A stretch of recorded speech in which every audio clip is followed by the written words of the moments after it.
Hey everybody. This new beta thing that we got, I'm not sure if it's working and showing live or anything or not. Can anybody see a video that's coming up? Hi, y'all. Sorry about all these technical difficulties. I believe it's coming up live now. I still haven't made it to the comment section yet. Did somebody comment back? Not yet, but I can see it now.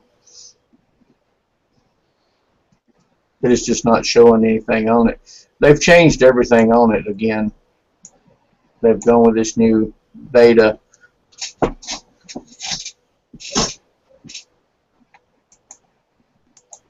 All right, everybody said they can see it. Hope everybody's having a good evening. We've got a special guest tonight, Donnie Pavolini. He's still working through his on the end of it. I'm going to hop off here for just a second. I'm going to stay on it, but I'm just going to mute everything down on my end, and Alan's going to wing it again for us. He's Mr. Wingman. So as soon as I get Donnie fixed in here, then I'll give you a call back, or I'll click back on here. So y'all just hang tight and talk to Alan there.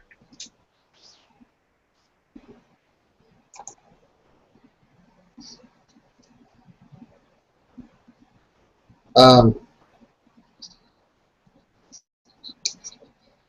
on, Mike. I don't know what I'm hearing. Jeez.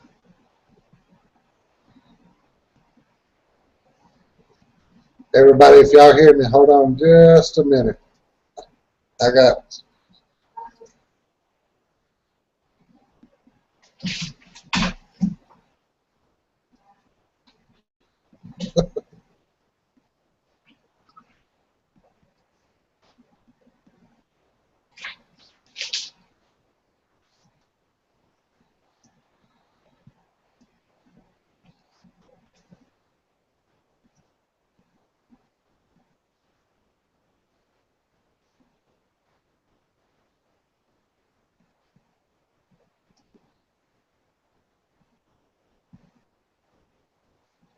Y'all give me just a minute. I'm hearing...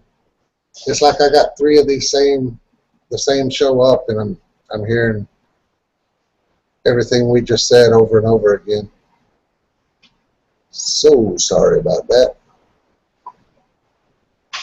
Should be on here in just a sec.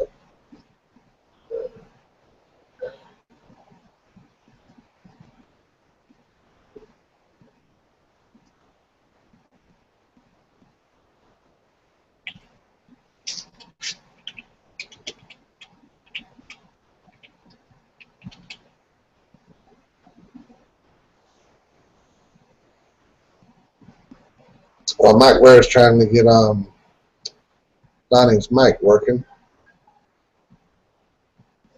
I'm going to get these chats up right here.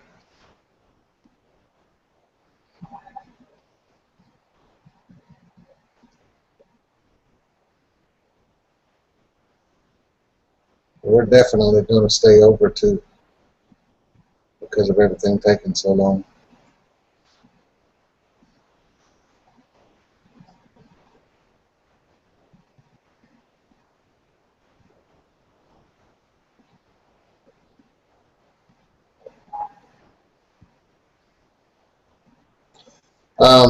While I'm waiting on this to come up, I know this is kind of off subject, but for those who's been keeping up with everything that's going on with us here in North Carolina, we closed on a new house today, so I have a new shop, new house. The shop's not new, the shop's really dog ugly. All right, let's see. Okay, then we got it going on now. Let me scroll through the comments and see what all I may have missed. Let's see, Lee Ralph's here. Hey, Lee. Survival Series. NWI Prepper.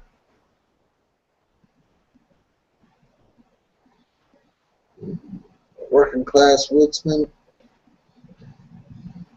Elmore. Brad Allen. Campfire. Holy Prepper. Prelude Prepper. What's going on, Prelude? Outdoor Ron. JD, I see you're here. How's it going, buddy? Let's see if there's anybody I missed. Nick. Hey, Nick. Man, this is terrible. All this new changes and stuff going on with the computers is driving me crazy. I went with that where you download Windows 10, and it screwed up my whole system. Now I got my wife and my stepson upgraded to 10, and theirs worked out just fine. I upgraded to 10, and it kind of like crashed everything. Nothing on my computer was working. You could see it and click on it, but it didn't work. Let's see. But so I had to reinstall mine back to Windows 7, and so it's kind of acting up right now, like it's still trying to get used to everything. Harrison's here, weapons machinist. All right, I think we're good to go now. Bring the screen back up over here. Shuffle stuff around. I think Armed Rogue was going to be here tonight in there with y'all, but I haven't seen her yet. All right, back to Bushcraft Wise. We're good to go now. Hey, y'all remember we was talking about on the last, I think on the last 2 episodes it was mentioned. Mike Ware was talking about writing a journal and, you know, how he keeps his journals categorized, you know, or separated. He's got Bushcraft here and something here and something here. Well, I found this at the dollar store. Let's see if I can bring me up here. This is just a little tablet, but it's got all those parts in it where you can categorize. You know, all those little tabs. I thought that was pretty cool for $1. So I picked one up. It's not waterproof, but pretty neat. Small enough to fit in your backpack and not take up no room. I like it.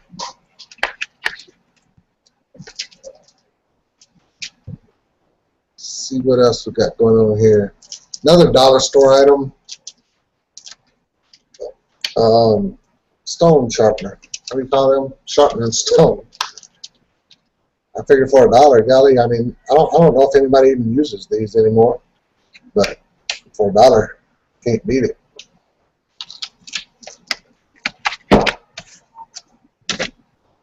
I hope everybody's had a great week. As far as everything we've been doing here, I'm planning another camping trip, and this one's I'm gonna try to make it unique. Where what Briar Goatkiller suggested on last show, where he said do a overnighter or something on my scooter.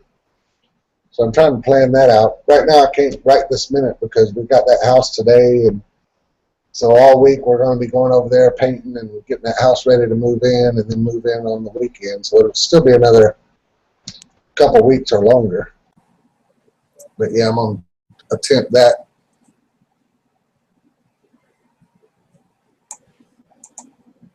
Google is even more junky. Windows Edge is a cloud-like browser with a total submission contract click like Google. We're total fools for putting up with corporations like that. Yeah, I reckon I agree with you on that, weapon. Excuse me. Yay, good for you, Sue. Sue, do you like to be called Sue or Susan? The annoying thing outdoors. What's going on, man? 2 hangouts in a row tonight. We're still working on where'd Donnie go, Mike? Well, I told him to log out. He has an earphone that has a mic in it. He didn't realize it. So I told him to just restart his computer and hopefully it'll pick it up, and then that'll be his default because his other one's not working right. But he's going to log his computer completely out and then come back in. Is that one of them telephone earphones or computer earphones? That might not work on the computer too good. Well, that's what I'm afraid of, but we'll find out.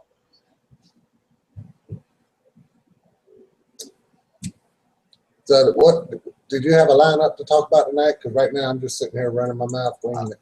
I was just going to talk about the journals for about 5 minutes, just about, and I think you already did that though, didn't you? Well, I just showed something. Did you see it when I showed it? I didn't. I got this at the dollar store. All right, let me click on me again. It seems like I ain't coming up when I'm supposed to. This is just a little tablet, but perfect journal. It's already got the tabs for categorizing stuff. That's pretty sweet.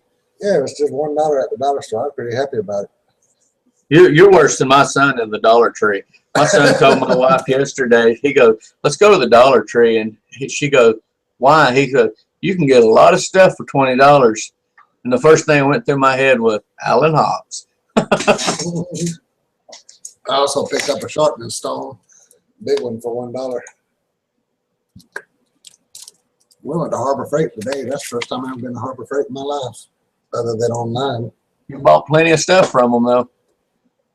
Yeah, my wife let me pig out there for a little bit, but I didn't run the bill up to that, but about $70, I think, on her money. All right, Sue, I will call you Sue. Sue wants to be called Sue, not Susan.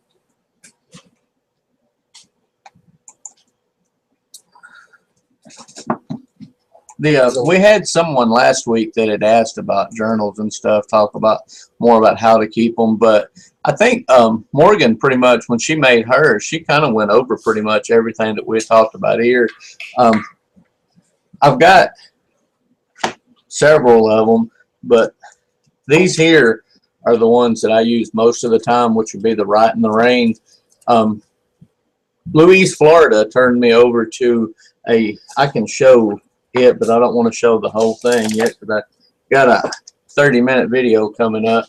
But these Right in the Rains with the spirals in it, now they turn out much better because you get more writing space because you can actually flip them over and get all of the writing space down in it, where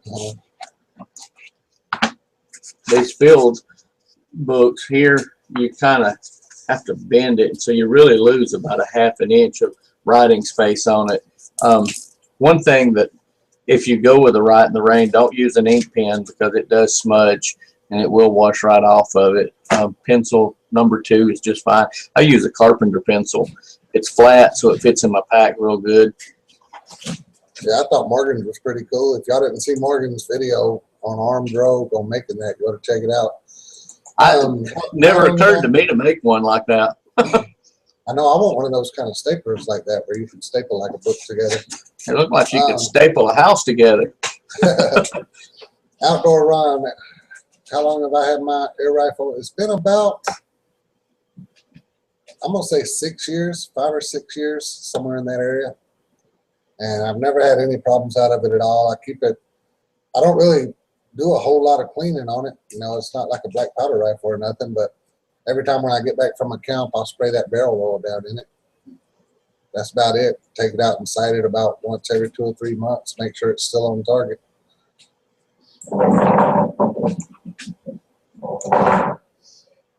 Which one of them dogs is that? Puppy? Yeah. That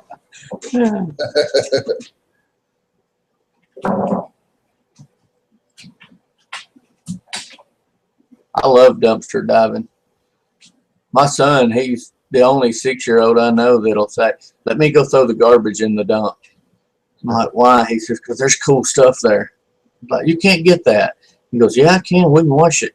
Did you see Tasha's question? No, I seen something, but I'm so far behind on them. What are the plants that look like currants but aren't? Anyone know? They were growing in the wild plum bushes and wild grapes, but are not either of those. Huckleberries.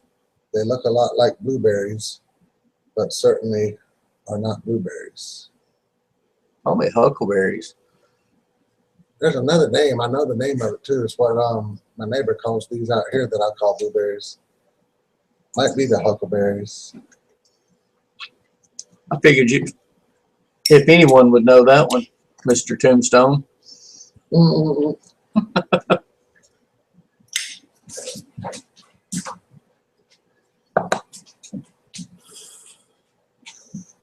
I hate it when I'm out in the woods and I'm looking around at plants for wild edibles, and I'll see a plant and I know it's a wild edible, but I can't think of what it is, and I can't Mulberry? identify it all. Mulberry. That's that. Mulberry doesn't look like a That's that. blueberry. That's that thing I got in my yard. It's got them big old thorns on it. Yeah.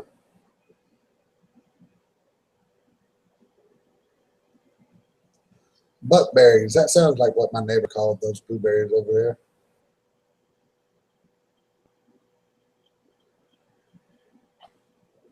Western Oklahoma.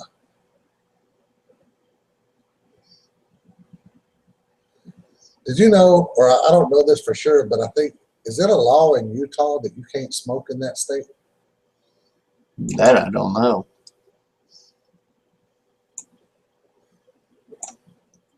Seen a video. I know this is not really related, I don't guess, but seen a video of some guy being harassed by the cops for smoking. He was playing all his cards right, you know, not answering questions and arguing with them and whatnot. But he's probably lucky he didn't go to jail. But they were saying that the whole ordeal why they started bothering him was they thought he was smoking. And I'm like, really? You can't smoke?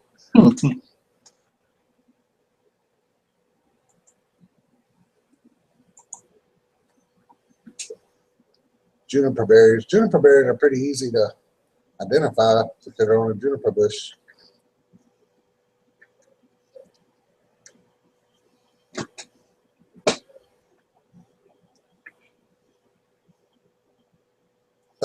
Thanks, Brian. I know my neighbor across the street, I was telling him, I said, yeah, I camp out right back there in the blueberry patch. And he's like, oh, all those buckberries? And I was like, yeah, blueberries. I was thinking, what is that, a slang for blueberries? Buckberries?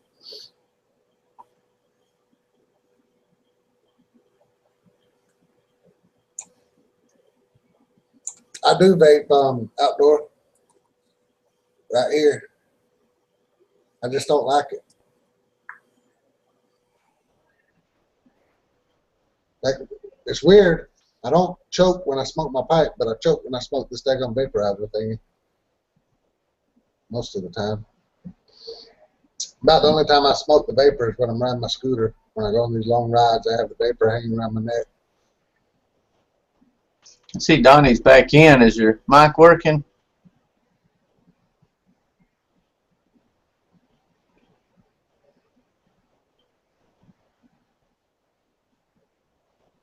I used to have an e-cig, but I run it pretty much. Kept it forever and just didn't buy another one for it. Kept using the same filter and pouring that stuff in it.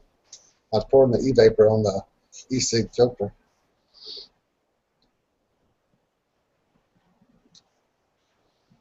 Deep blue like a blueberry. That sounds exactly like buckberries, don't it, Briar? Or what I will call blueberries.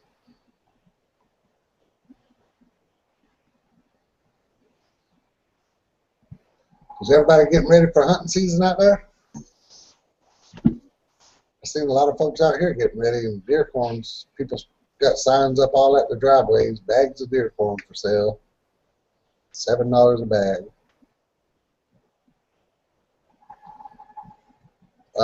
Mike? Sue wants to know what content goes in your journal. I mostly just keep stuff that pertains to what I need to learn or what I've learned. I see Louise's in. I keep like events that happen while I'm out there. One of them, I was just flipping through this one while I was waiting on him. When we went to, do you know what day we went? Just for you, Alan. Do you know what day that me, you, and Tony met up in Atlanta or in Douglasville? Of course not. Well, I do. That was December the 16th. That should have been a trick question.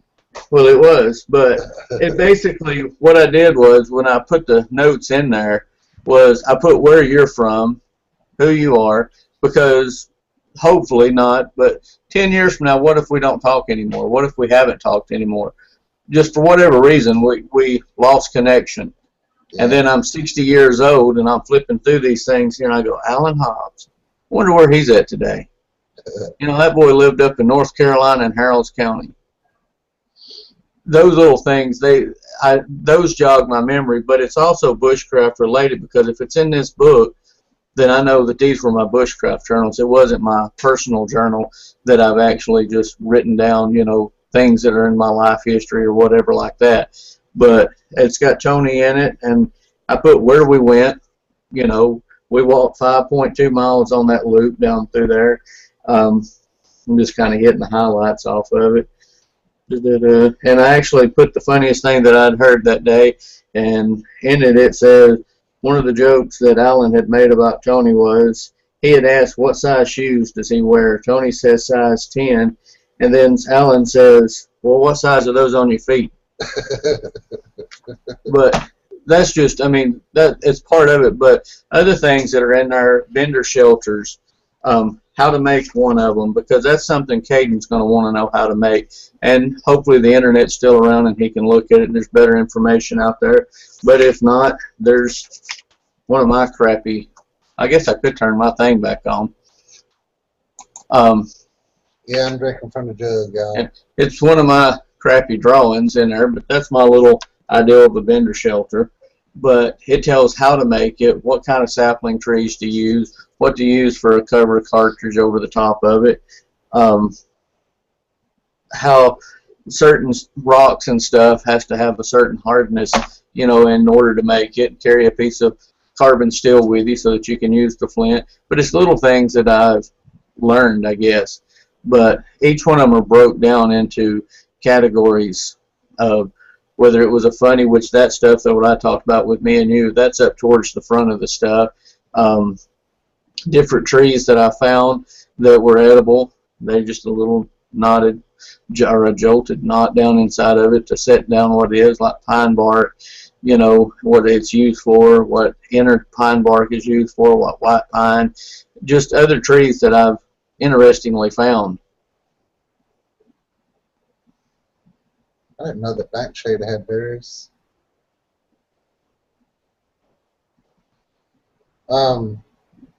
Briar, I was riding my scooter the other night.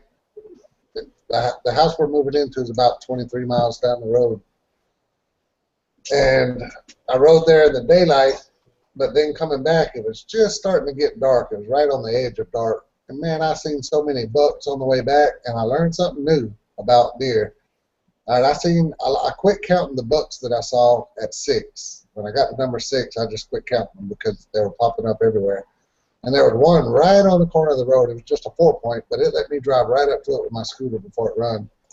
But I was talking to my neighbor across the street, and he said, yeah, all the bucks are bigger over there where you're going to be living. And I was thinking, well, that just don't make no sense at all. And I said, really? He said, yeah. He said, the deer are a lot bigger up there where you're going to be living. And I was thinking, dang, that's only 23 miles away from here. How are they any bigger than they are right here? But then I talked to my brother and verified it. My brother said, yeah. He said, you'd be amazed at just how a little bit of distance will change the size of the deers. So that was something new I learned.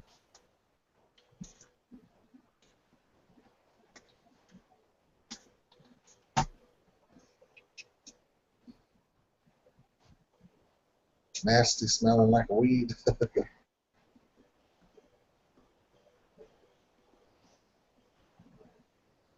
This is probably the quietest Donnie's ever been. He's got his mic or his camera muted. He's probably sitting here giving me the finger. Yeah, since we're so organized tonight, I don't care if we just talk about whatever. I think tonight we can bend the rules on having to stick to bushcraft or not. So I'm going to tell you all a little story about the house today. The man who owned that house is like 82 years old, and he come out there. We had a last walkthrough today, and this 82-year-old man come out there who's the owner. And I talked to him for a long time, and I wanted to get into the shop out there. When we got there, our agent was late, our realtor agent, and so she gave us the code to open that thing to get the key to the door out, and I did, but that key didn't open the shop. And the shop had one window that you can push open, but the guy had a stick in there propped up where it would hold the window shut. And the water wasn't working, and so the well pump was in the shop, and I needed to get in the shop. And this was before that old man showed up. So I went out there, and I wiggled that window around until that stick fell off, and then I climbed through the window. Well, when I came back out, that old man was there, and he was in the house, and I walked in the house. He was talking to my wife. And I said, "Oh, are you the owner of the house?" He said, "Yes, I am." And my wife told him, "Yeah, he's been going crazy wanting to see inside that shop out there." And that man said, "Well, you weren't able to get in it, were you?" I said, "Well, yes, sir. I climbed through the window." And he just smiled at me, but at first he gave me a weird look, like he didn't know whether that was a joke or not. But anyways, after talking to him later, he said, "I'm gonna be honest with you." He said, "When I bought this house, in that garage in there, you're gonna find some blue lights." And I did find 2 long fluorescent black lights. I said, "You mean those black lights?" He said, "Well, yeah, those are called blue lights too." I said, "Okay." He said, "Well, they told me before I moved here that there were people growing pot in that garage." I said, "Oh, really?" I said, "So we got an upbuilder's house." He said, "Well, no, that's been a long time ago."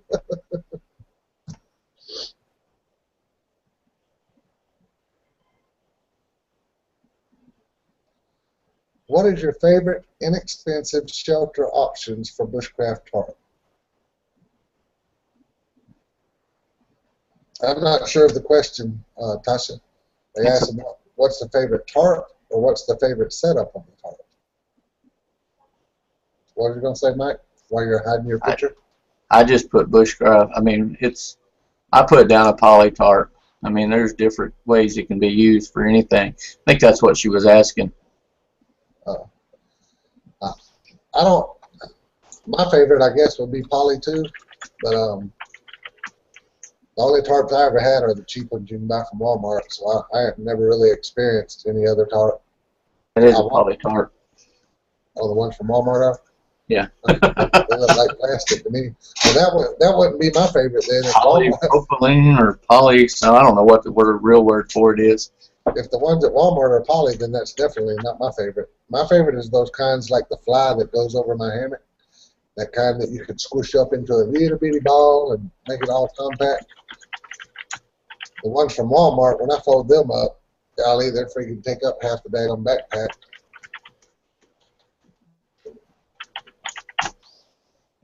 I've really gotten. I misspelled Jeremy's name. Sorry about that. That Terra Nova tarp, I played around with it with Caden out here Saturday. There is so many configurations that thing can make because it's a 9 by 10 is what it is, and there's so many different ways of twisting that thing around. And we got out there, and my water hose, yeah, my $150 water hose, Alan. My water hose has a lot of pressure in it. We sprayed that thing with that thing stretched out, and we let it sit there and just spray on it for like 10 minutes, just a direct stream on it, and that thing never did even show any signs of stress or anything on it. And I'm talking about I could spray you in the face with my water hose. Woohoo! I could spray you in the face with my water hose and put your eye out with it.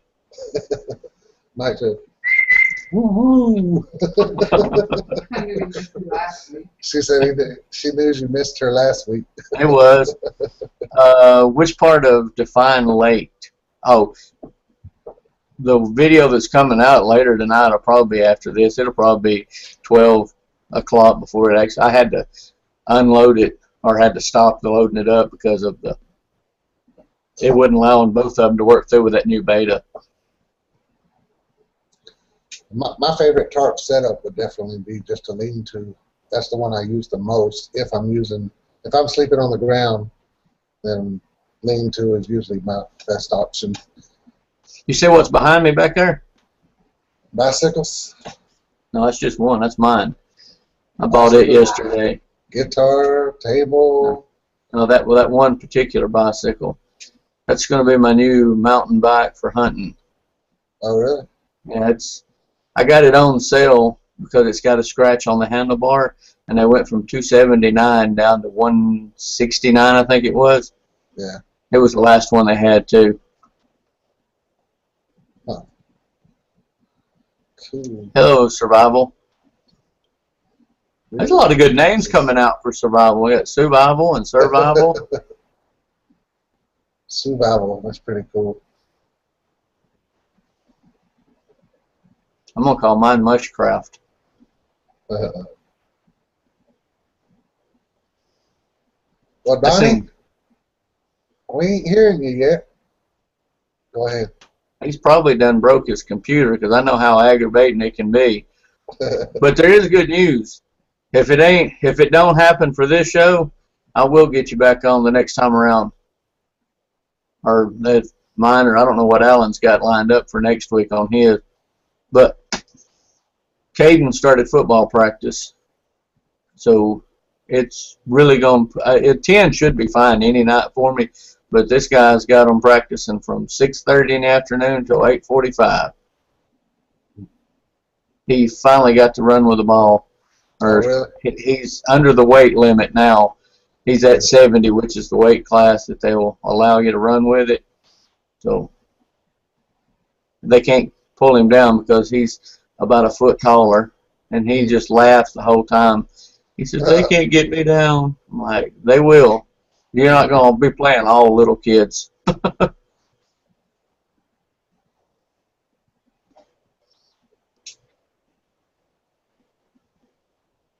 I thought it was too on the bike. I mean, it's a very heavy duty bike. It'll hold up to 275 pounds on the bike in itself. I bought one of those.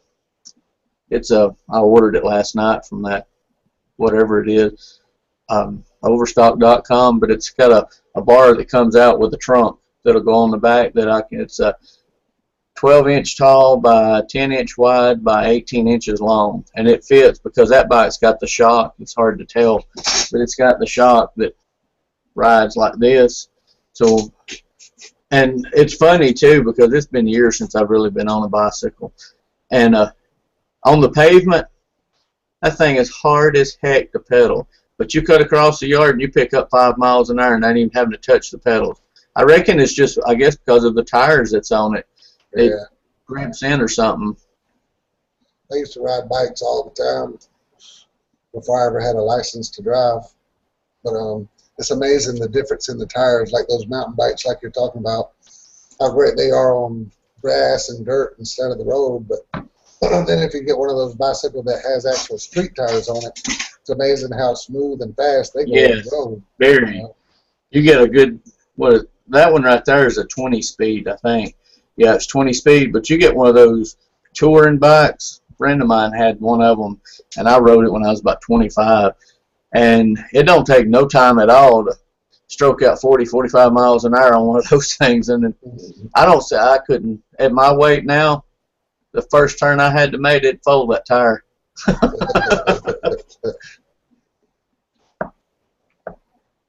Have you done the push-up challenge the Viking way? I have not. Do it. I'm going to tell you, I was amazed. I even admitted I only done 9 the first time, and I was sweating bullets. I mean, it was all I could do. Within a week now, I'm at 26. Dang. I think it's just because at first you just start out doing it, and you're like, oh, man, I ain't done this in 20 years. And then next thing you know, it's just easier and easier. I haven't seen those bikes.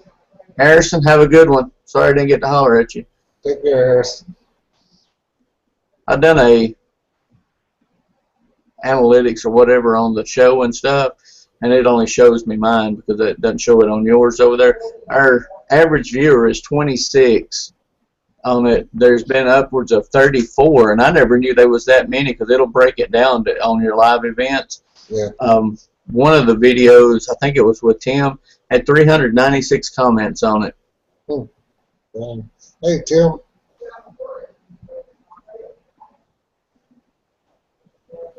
How's your mom? Did she get out of the hospital yet? Tim in here? Yeah. Ah. Hello, Tim. He sent me a text, and I was trying to get in touch with Donnie, but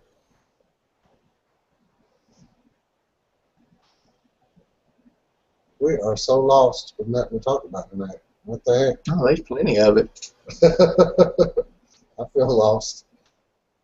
I've had a rough day, man, doing the closing on the house and doing the walkthrough and riding everywhere with a headache out of this world.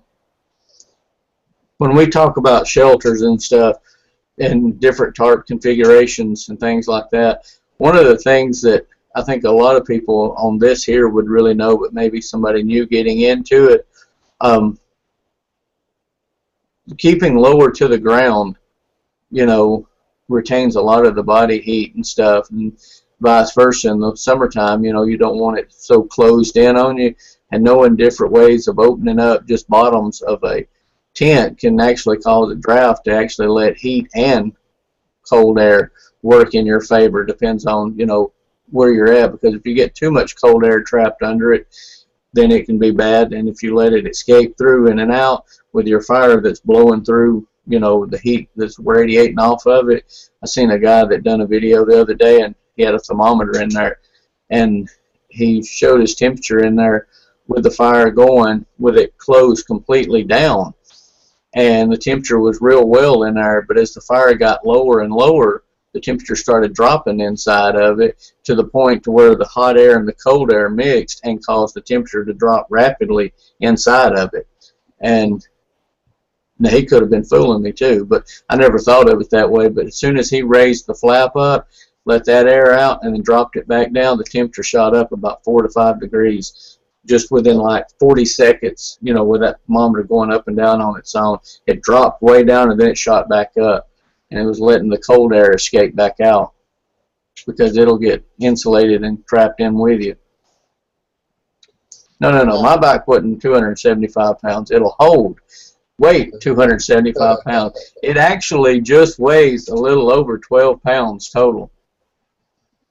I've done some cold weather camping, but my cold weather may be different from yours. Here, the coldest, I guess the coldest I've ever seen it here in North Carolina is 16, 17 degrees, I believe, give or take a few. It should be colder than that at times. We get wind chill factors here that'll be minus 30. But, I mean, they only last for like 3 days. I don't think we ever, well, since I've been here, I've only been here, I think, 5 or 6 years now. And I hadn't seen anything close to below 0. That's what Stan's talking about. That's what that gentleman was talking about.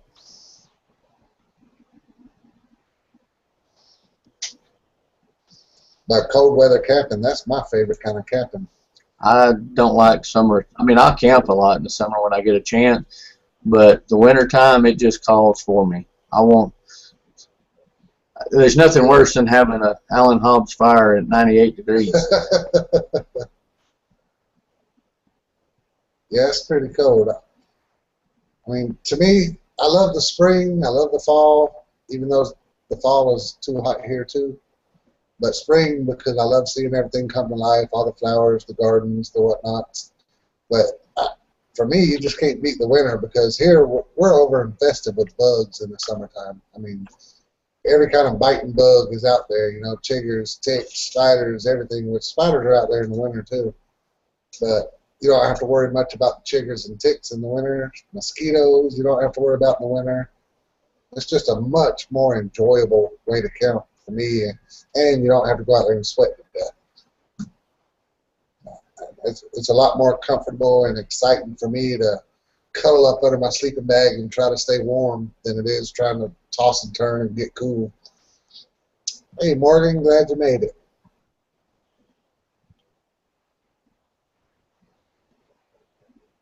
Morgan just did a camp on the beach video. Did you see that one? I hadn't seen it. I stopped at. She's got 3 out now that I hadn't seen.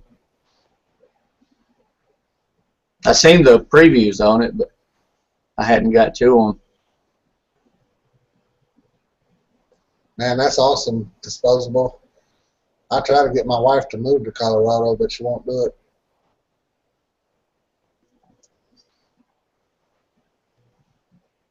Giving up the ghost here, boys. Dang it.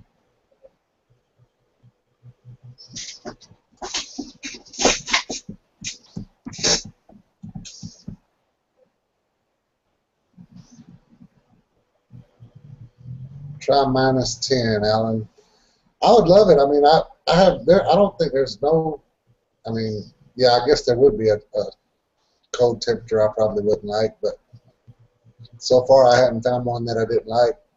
I mean, don't get me wrong. I don't like my house to be cold and can't be heated in the wintertime or nothing like that. You know, we struggled this past winter trying to have some heat in the house. But as far as camping goes, for me, cold weather's it. I try to watch them all as soon as they come out, but on my screen it pops across and you get about 80 new videos a day. It's one thing that I've learned or watched over the last year on YouTube. A lot of the folks that we're kind of all in the same clique and circle are a little bit better now than it was 3 years ago, where you just had 3 big names and the rest of everybody else was not being watched. You get 40 or 50 people and they're uploading 5 videos a week. You're like, wow, I got to quit my job. I have a hard time keeping up with everybody's too, but I get them all in there eventually.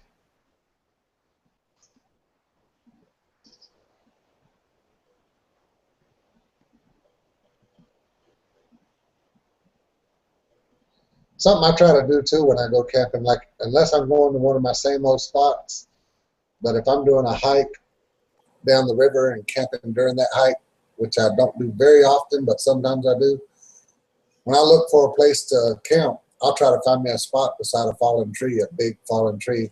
Some of the trees out here, when they fall, that's all the firewood you need is off of that one tree, and that'll last you for probably 3 or 4 days. And I'll keep on hiking until I come across a big old tree that's fallen down full of limbs, and I'll hike right beside it, or I'll camp right beside it, get all the firewood I need. 6 months of cold weather, man, that'd be great. My wife can't stand cold weather, so it's kind of hard for me to get her to move anywhere where it's any colder than what it is here. She's a Florida person. She was born and raised in Florida. So she ain't too crazy about the cold at all.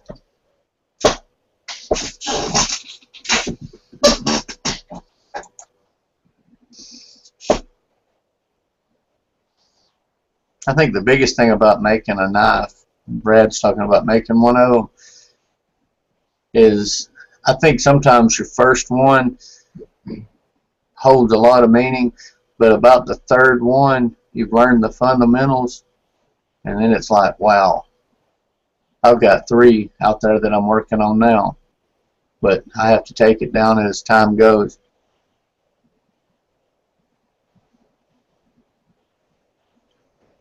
Yeah, I imagine the real cold temperatures like that would probably get to me too. I think I'd still love it though. Huh? I was talking about Tim saying, trust me, -30 with -100 plus below 0. And you want level your house. And you want level your house. Yeah, I want to camp in Alaska too, Morgan, and that's kind of one of my dreams, all except for all them daggone bears out there. I watched one guy, man, his name's Tom Switzerland or something like that. I just recently subscribed to him, and he had a series where he did a so many day or so many week canoe trip or kayak trip in Alaska. And it looked like everywhere he turned around, there was bears, bears, bears. He was sleeping with them all around him, and he said they didn't bother him. He said they were like 50 feet away from his tent, and he filmed them. But I don't see how anybody can sleep if you got bears 50 feet away from your tent. That would just, I'd go insane. I've actually slept on the river, floating on the river camping. I've done that when I was on the Peace River. I did that one time because I was already getting dark. I was doing that long Peace River trip from Bowling Green, Florida to Port Charlotte, Florida. And there's gators all over that river, a bunch of alligators. And it was getting dark, and I hadn't found me a camping spot yet. And when I finally did find a camping spot, I realized that it was that spot that I picked was where a mama alligator lived, and she had like 13 baby alligators. And it was too dark to paddle down the river anymore, so I just went out to the middle of the river and threw an anchor out, and I slept right in the middle of the river in my boat, in John boat. Howling his bear food.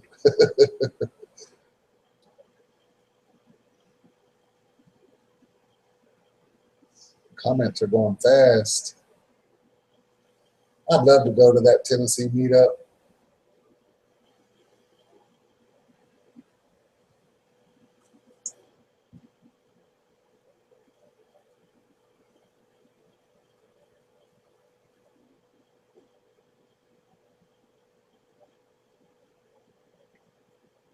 So what else, man? What else have we going on? What else we got to talk about? Well, what's going on in YouTube? You get to watch more of it. What are you seeing right now? Somebody you told me that has a bike video that they're working on. I want to know who that was so I can watch it, so I can learn. They're making a some kind of bike for. You told me about it the other day. For I guess poop hits the fan. Yeah, or somebody talking about making a bug out bike. Yeah, who was that? I don't remember. We'll find out. Why do you think I keep you around? I watch a lot of the videos I watch that I find interesting are accidental videos. It's like, say, Armed Rogue. Say she does a beach camp video like she just did. I'll go watch hers. Well, then all those little side suggestions over there that tell you what videos you should watch. I glance over there and usually I'll see somebody I ain't never seen before and I'll go watch their video. That's how I found that Tom Switzerland guy. Where's that bra at, too? Did all y'all get to watch Donnie Pavellini's roast video about us? That was pretty good. I was impressed with it. One of these days, I'm gonna be sitting here with my wife's bra on just to satisfy y'all. Yeah, and I was gonna hope it's on your channel, because if not, it'll be like, ooh, stop broadcast. Yeah, that ain't gonna happen. I ain't wearing no bra. My birthday. Donnie had mentioned something, and if it's all right with you, Donnie, I'll go ahead. And it's about what you were talking about earlier, about what's you and Deep South Experience had planned on. So just give me a yes, and I'll just kind of give it a mention. And after that, then maybe you can get on here another time and kind of go over it.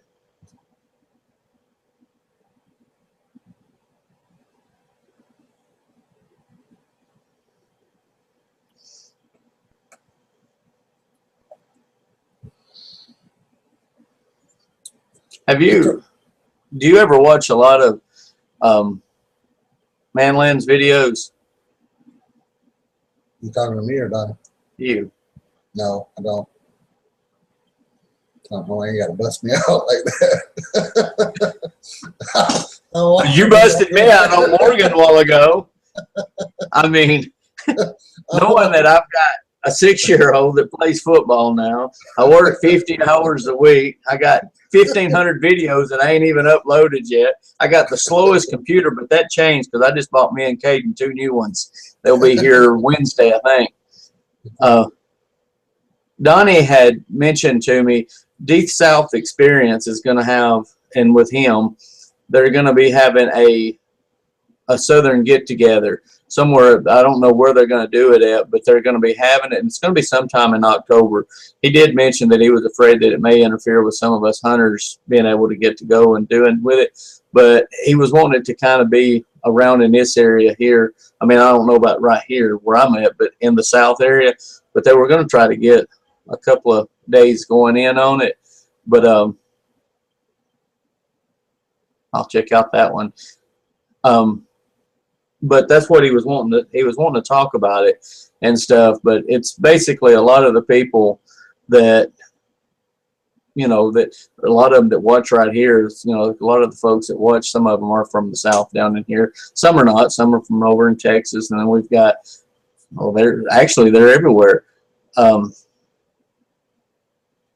But it's just kind of something other that he may be able to put a video up, or they're going to put a video up on it, and just basically see Central Mississippi. There you go.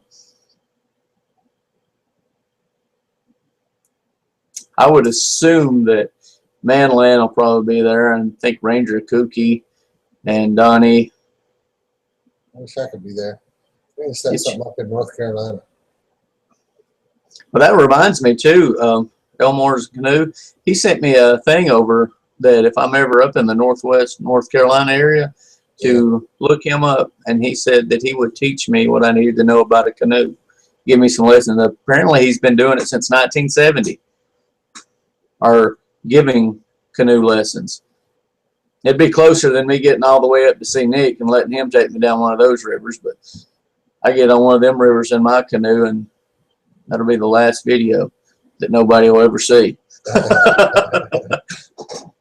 It seems like I saw another person in here one time that was from Texas. We got Morgan's in Texas, Surf Bible is in Texas, and it seems like there's one more Texas. Oh, what's his name? Rick, the one that sent me that poncho. He used to be. Well, I think now he's Texoma Bush. That's 4 Texas people there.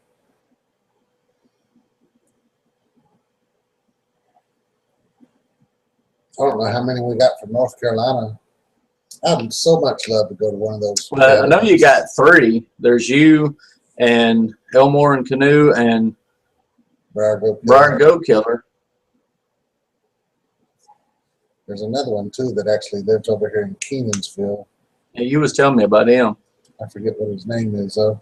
He said he passes my house once a month. We do talk funny, Sue. Everything is either drawn out or slurred.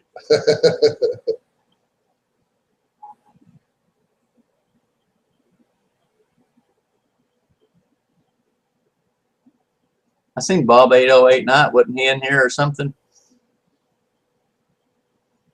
Sue is, I don't know. You ever watch a lot of his videos? Sue is in Alabama, Donnie. Who? Whose videos do I watch? Bob 808. No. I don't think you're allowed to ask me those kind of questions anymore. You do me all the time. I'm busting you this week. This is my week to get payback, baby. I don't even know if I'm subscribed to him. That name don't really sound familiar. What? Bob 808. You have been before. I mean, I think you still are. We've talked about it one time because he had a, he went with, oh, good Lord, I can't even think of the man's name. They done one of the spring hangouts. Oh, goodness gracious. Kenneth Cram.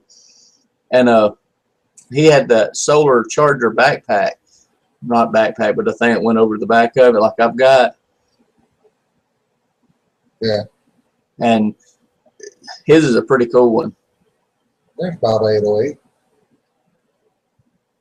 Bob, am I subscribed to you? I'll check. He's got a lot of videos. Camping and stuff? Yeah. There he is.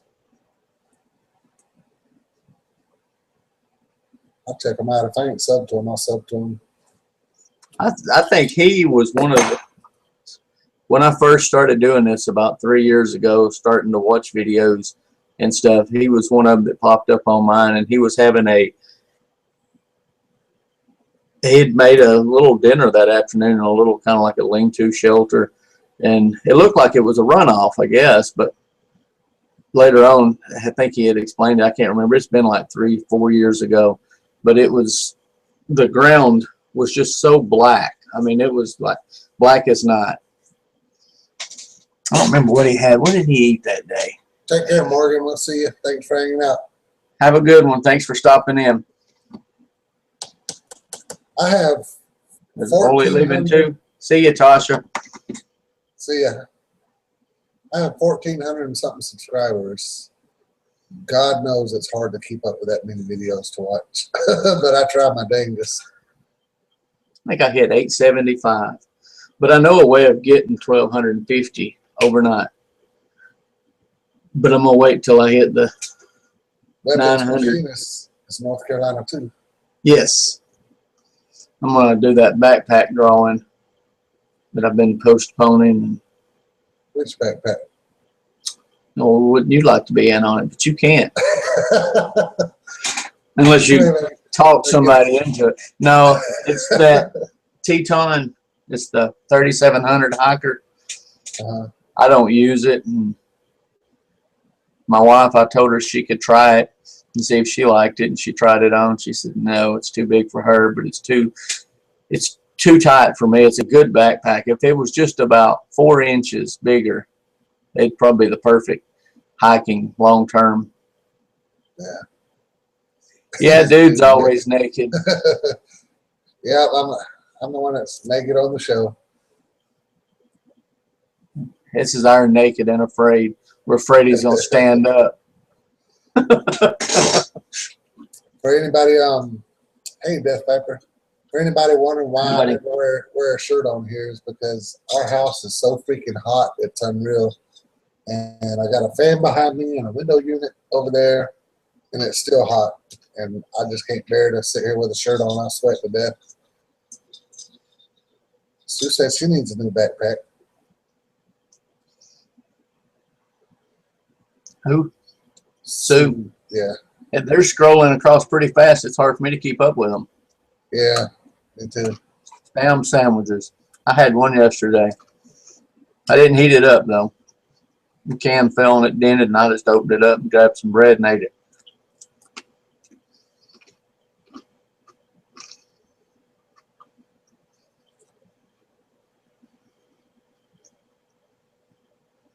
I don't really like Spam very much.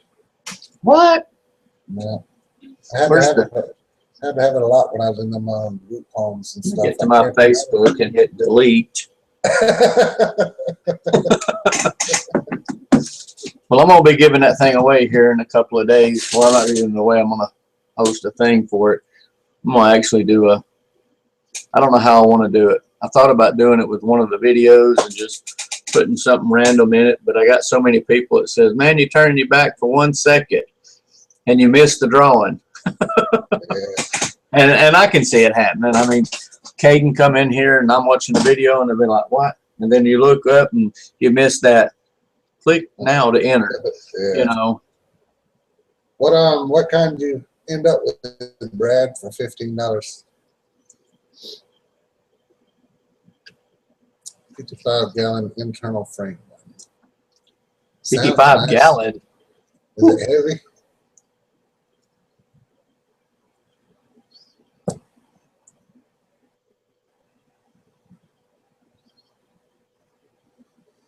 I have one of my goals that I would like to do, and I don't know if I'll ever be able to do this money-wise, but I would like to do a 5-day, just like my last 5-day survival challenge.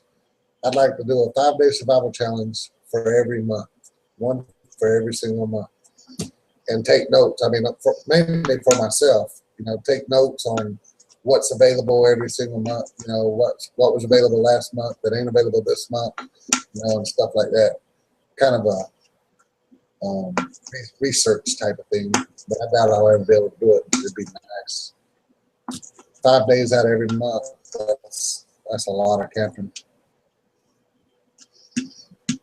It wouldn't be able to happen for me. Me either, probably. I don't know. I probably can. If I ever get my woodworking business going good enough to where I can make a couple $1,000 in 1 week, then it'd be easy for me to go do that kind of camping. I got 9 years, and then I can do what I want. Yeah. I'll still be young enough. I just hope I'm physical enough. I keep doing that Viking way, though. I'll be up to about 100 push-ups next week. I tell you what, man, I've been watching a few Viking shows. Well, that's my favorite. I don't like the Vikings. I mean, I like watching their shows, but man, them some dirty, no good peoples. Well, how do you think you got around here? I mean, if they hadn't have been that dirty, it never would have happened. I watched that on Pathfinder, the 1987 Pathfinder last night. One with the Indians? No, not the Indians. The one where it was just normal people, tribes, but they weren't Indian tribes, really, I don't reckon. The one you're talking about with the Indian is where they left that boy Yeah. It was raised by the Indians. Well, no, this is a different one. This is the original Pathfinder, I guess. And it's where this kid's coming back from wherever he's coming from, hunting, and he sees the Vikings standing there killing his whole family. And they shot his little sister, man. And that's like, she looked like she wasn't but 6 or 7 years old. And the Vikings are all up in the snow, and they shoot his sister first, and then they go down there, and when the kid gets back, he comes up on them killing his mom and dad, and they stuff the mom and dad down in this hole into the water through the snow. It's just, I was like, man, Vikings were ruthless, no good folks. One of the misconceptions a lot of people don't know is they're not very tall people. Yeah. Being Norwegian and stuff of that, they were 5'5" to 5'10" was an average, so about 5'8" would be average. They just pure hatred when they went on the field. Which, I mean, when you're in battle, though, I mean, it's all's fair in love and war. Yeah. If you haven't seen that one, you ought to look it up. I think I've seen it. Is that the one that was? What's that one movie that has no talking? It was, never mind. It was a caveman movie, wasn't it? Yeah, this one has talking. That boy goes to another tribe of his same kind of people, you know, and Not Brian. in the end, they make him the Pathfinder because their Pathfinder got killed by the Vikings. And at first, they didn't trust this boy. They thought he was bringing on all this evil, but he ended up killing all the Vikings by having them on a rope and tricking them to walk across this mountain that they're going to fall off of. And so he went and gave the drum to that lady and said, "You lost your Pathfinder." And she gives it back to him and says, "But we gained a Pathfinder." How'd that go again? I'll not.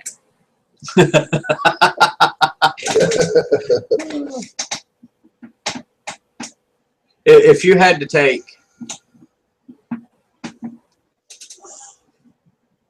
a choice between a knife and a tarp, what would you take in the snow?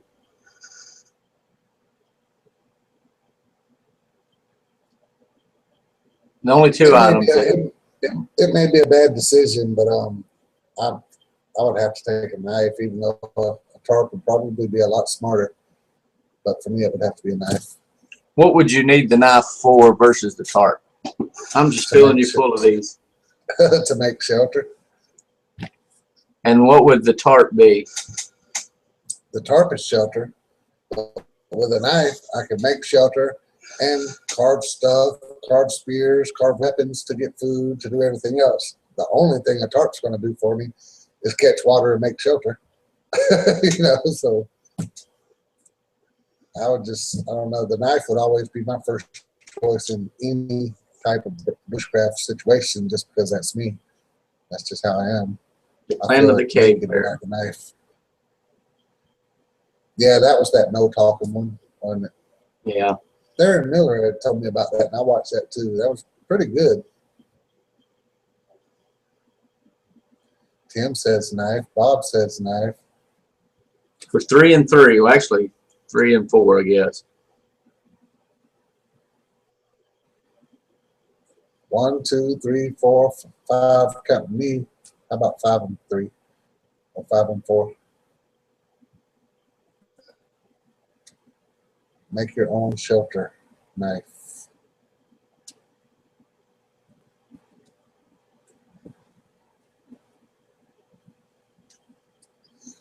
Yeah, the knife would have to go with me.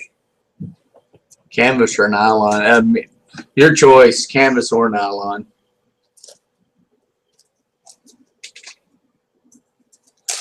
Was that a question? It was just something I read in a book. The majority said a tarp. I don't have an answer for it myself. I mean, it would be a hard decision for me. But the key factor was the snow part of it. It said like 18 or 20 inches of snow or something of that nature, and the ground was covered. What would be the one? But to me, the snow one flask of Fireball. To me, the snow can become a shelter. Yeah.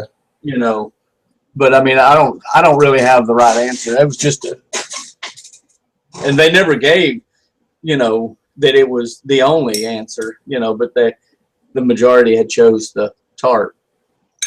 Yeah. They didn't say why or anything of that nature.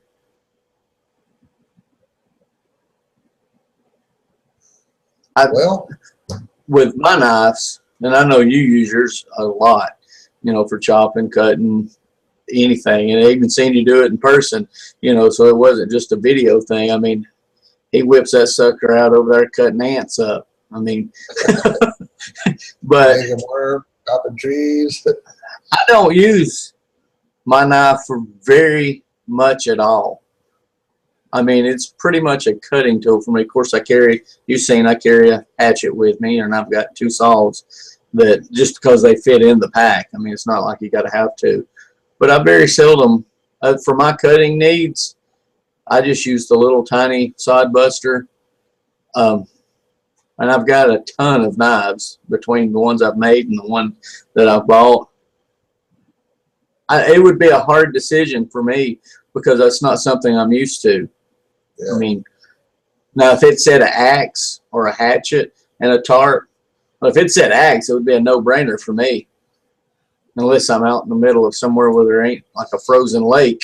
And I'd definitely take a tarp probably because the knife is of no importance now. The Sabata one. I am getting ready to get into self-sufficiency, which I've been in that frame of mind for a long time anyways. And we was kind of doing that here, you know, before we started expecting to move, so I didn't have to do a garden this year. But my goal is to go to the grocery store as less as possible. I want to have everything we need off the land, garden-wise. Oh, and your freaking corn plants, man. I'm going to have to find out where to buy some of them. That's trucker's corn. They 10 to 11 feet tall. I was thinking that was some kind of video trick. I was like, how the hell do you make them corn plants so damn big?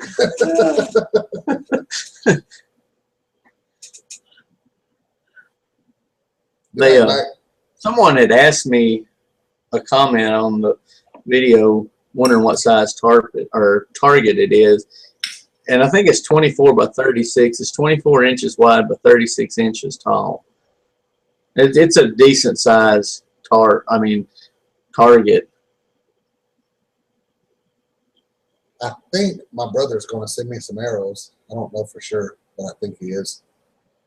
I got to get new string put on mine. I'm going to take it over there tomorrow and drop it off. They're going to redo it, or it's time to add new strings. Where my peep sight is, it's been a while since I put one on it, and it sat out in the building for a little while. And I'm going to go ahead and silence it up a little bit lower. How much does it cost to have them put a string on? $45. And they'll go ahead or he'll set it up. I thought, when you said it the other day, I know how to do it, and I thought about just buying me a bow press. I was sitting there looking through that Overstock last night, and it said archery, and I clicked over to it, and there was one of them for $227. I thought, nah, I'm not going to do it. My brother's got all that equipment and all the bowstring. He buys these big old giant rolls of the string that he makes the bowstring with. And then I would have to go with an axe. You got the big long thing you put the bowstring on, and then you just sit here and turn this thing, and it twists the strings up. I got one of those in the building. Oh, yeah? It's got a little spool, and you just... I'm trying to think of what it's called now. I've got it, and I've used it. I use it on my longbows and stuff when I make them. Oh, good God. Later, Wookie. Hold on, man. I'll be right back. I ain't going out to the building. I got to get something. All right. Don't you say nothing I don't want to hear. I do watch these videos. I imagine you're going to right now, I'm sitting here looking at it, and I see where it said on it, and I'm just going to go to that point, okay?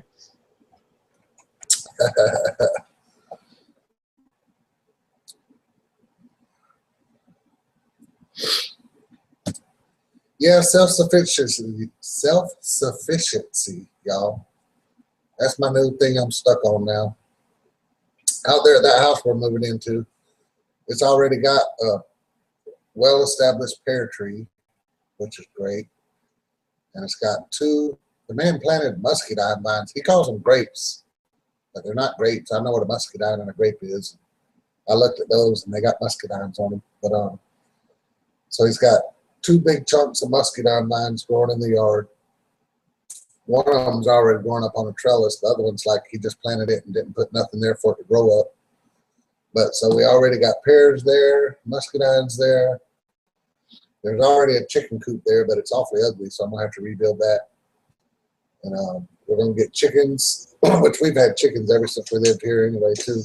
I think we're going to leave. We got 1 chicken left, and I think we're going to leave that one here because it don't lay eggs anyway. And it's been free roaming. We don't never feed it. It just feeds itself all over the property. I got a new America's Best string for my compound bill. $125. I'm an axe man. That's a good bit of money. Did they just restring it? And was that labor included in it? Because I mean, the string's about $45. In general, they charge anywhere between $35 and $40 to redo it, and they'll set the peep sights and everything else like that in there for free.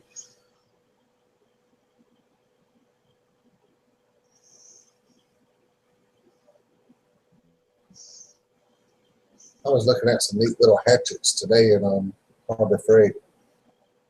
We got some cool little hatchets in there. So every time I read that, that comes up mine. AC/DC's got us on. I can't. It's not pronounced the same way, but it.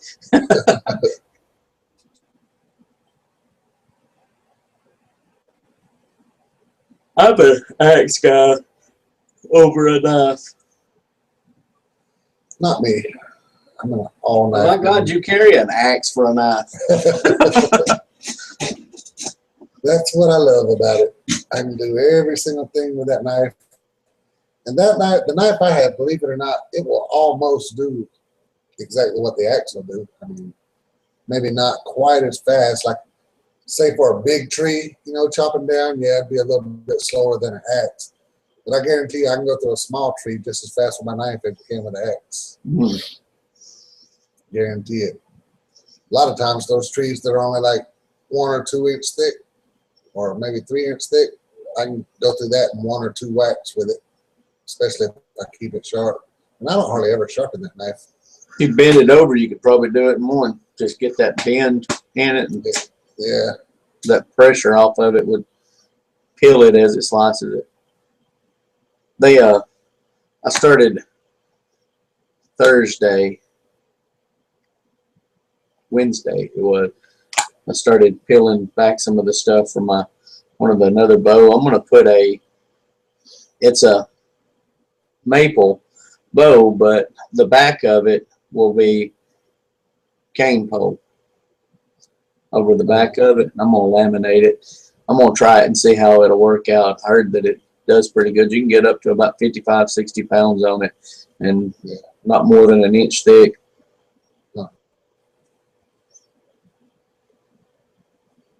You got to connect.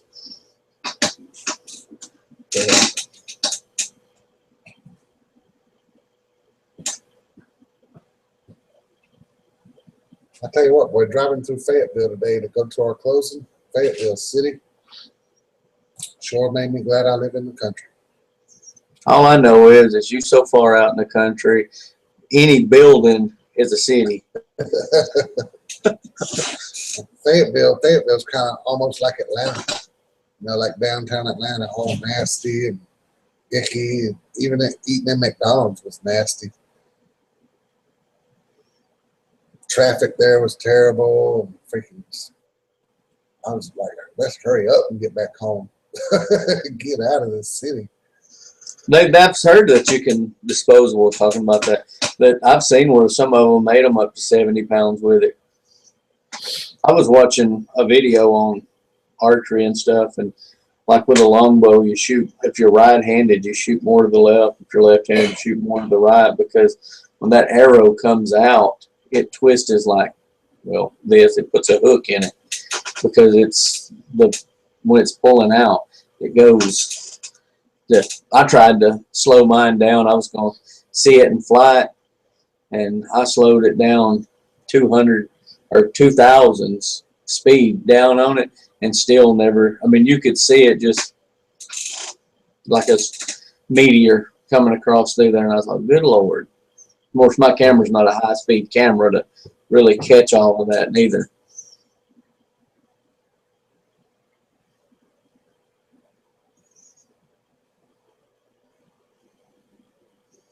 I'm starting to carry my hatchet out there now, though. Yeah, people die in Atlanta, Georgia. I lived on the streets in Atlanta for a long time, about 4 years total, I think.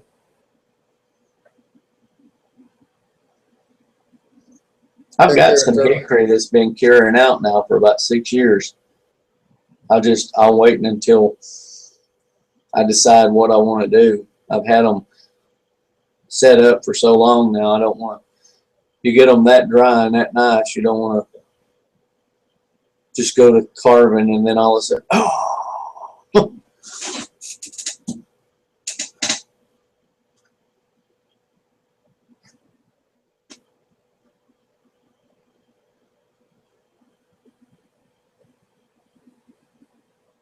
There's been a lot of comments tonight, a lot of people interacting. That's what I like about this. Even though, I mean, sometimes our conversation may not be the most entertaining, it gives them a place to where they can all, like-minded, get a chance to go in. Because here lately, we've been winging the pee out of it. Yeah, we're going to change that because, I mean, we keep on intending to change it. But Mike I'd be working, and this was his week to host, so I didn't really give it much thought on what to talk about. You don't give it much thought when you're the host. You call me 20 minutes before and say, what you got? And I'm like, I don't know what you got. And we're like, oh, man. I usually come up with something, though. I mean, this show turned out good, but shoot, I feel like we should apologize for being so unorganized about this one tonight. Well, it was kind of organized at first, but we had some issues, but we'll get that fixed. It was going to be a surprise. It was. I don't have nobody in particular lined up for next week, but I'll find somebody, or else it'll just be us again. Speaking of bamboo, on the way I was riding my scooter on the way to that house the other day, and I noticed there's this little patch of woods right there with some, I guess that's river cane, but I ain't never seen it that big. But it's like freaking that big. What is it? He came here to chat. He didn't come here to listen to us two idiots. Who said that? Your brother-in-law. Which is? Brian, go kill him.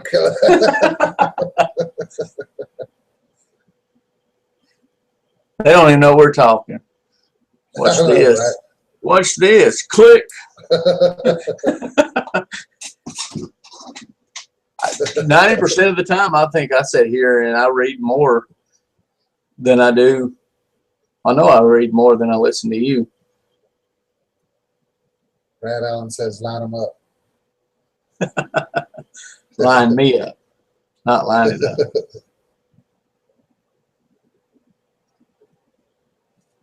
Is he gonna make that knife? Is he making that knife for me? I have a couple of folks in mind that I'm wanting to get on here if I can ever get them on here. I done gave up on Kelly Knackmanger. I've got the Husqvarna, and I was impressed for the amount of money that for the little amount of money that they are. Those are some good cutting tools.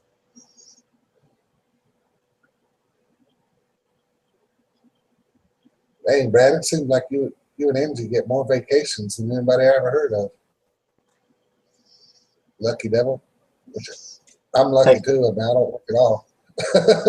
But, well, I would not trade backpacks with Alan because I couldn't carry it.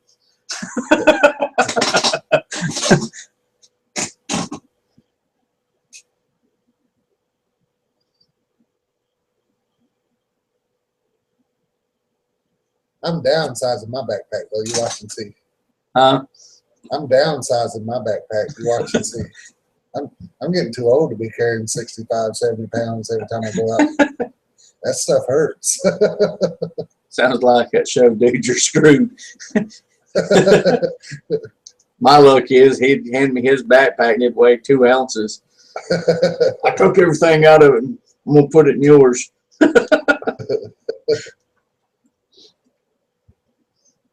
Alan got out there to get my truck, and I had the canoe and everything in it, and he throwed his backpack in it, and tailgate hit the ground.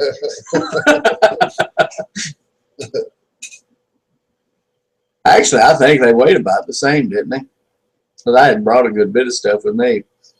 Yeah, and I only had one.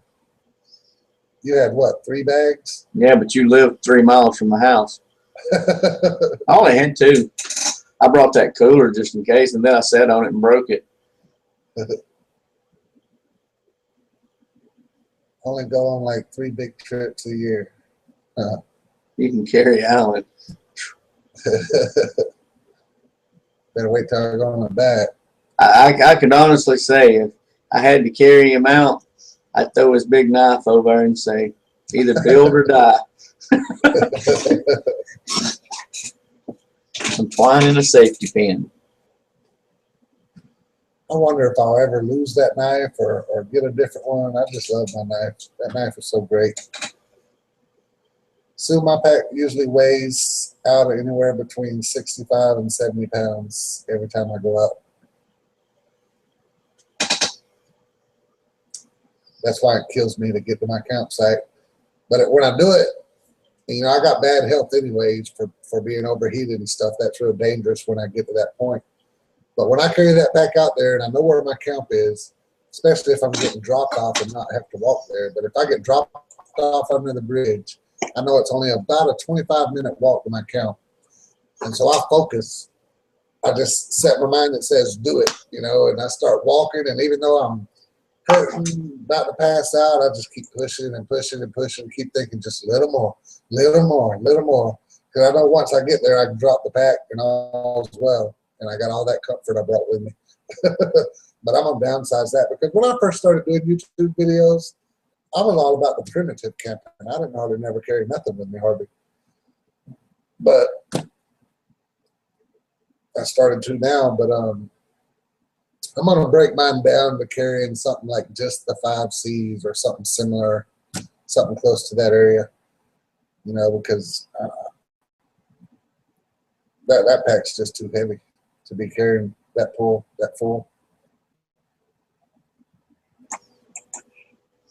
I just went and weighed mine because I'm right here in this room that has a bathroom.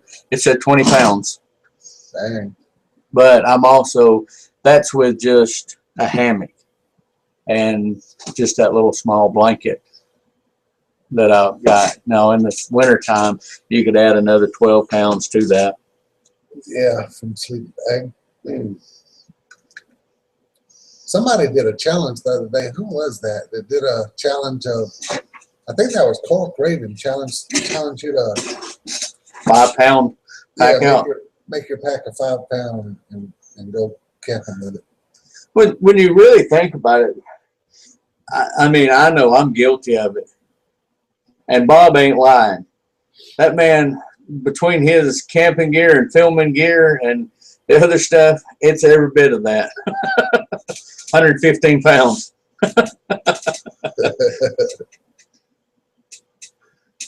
But the necessities that we don't need. But the thing about it is when you go out to film, and just like with Bob there, it's the stuff that he takes that he needs to survive is not as much. It's just as well as with us. By the time we get the extra chargers, the batteries, the camera equipment, the camera gear, your tripods, and all this other stuff, that's 25, 30 pounds right there, just so that you can make the video so that people can watch. So just you're not making a video and going out, you would probably be able to cut your pack down by 20 pounds easily. Yeah. I always like to carry one of my books out with me too, and that always weighs a lot. My SAS survival book, pretty heavy, or else one of my wild edible books, which are also heavy. And I also keep a Bible in my pack. It's the little Bible I keep in my pack don't really weigh much though. And food always weighs a lot. Especially I always have a Ziploc bag of rice. That's usually pretty heavy. Ted Prepared Mind 101 started the 5-pound survival kit challenge.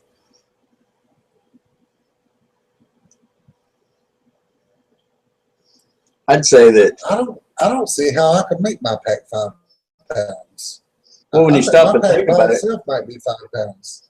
other than the coffee and stuff that you took with you, you done it with about 12 ounces for 5 days. Yeah. Camping and surviving would be a difference, but I mean, it depends on where you're going and what you're doing. I mean, if you're going out for, 5 days of long hiking, you'd make a smaller pack because you would learn, you would use a tarp for the shelter, or whatever. But if you're going to go out for 5 days and enjoy yourself, pretty much just picking a spot and camping at that one spot, you would take more because, you'd have more time to kill. But when you go on a hike, and like your sister and them, they go on, what was that, 15 or 20 miles that one day or something that they went? Yeah. They took a backpack with water, and then what was it she said? She threw her water away when she went with y'all. Yeah. Take care, Brian, man. Thanks. Have a good one. Come back and see us idiots next week.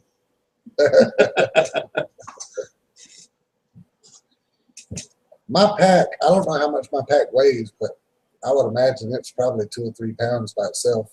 So it would be really hard for me to, unless I was just going like on a survival challenge and not carrying nothing.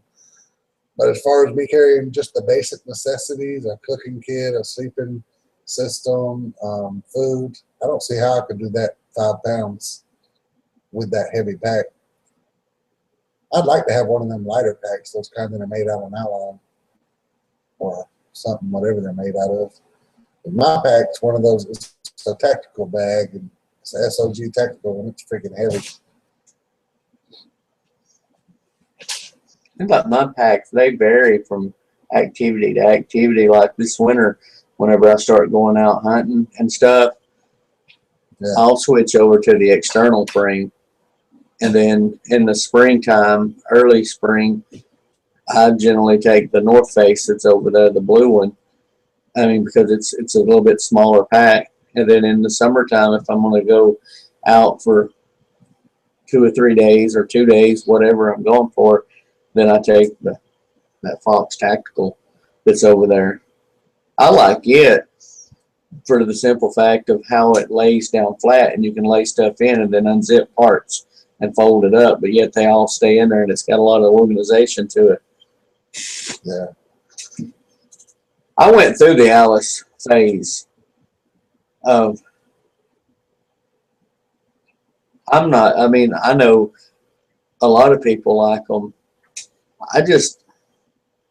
They were so heavy for me.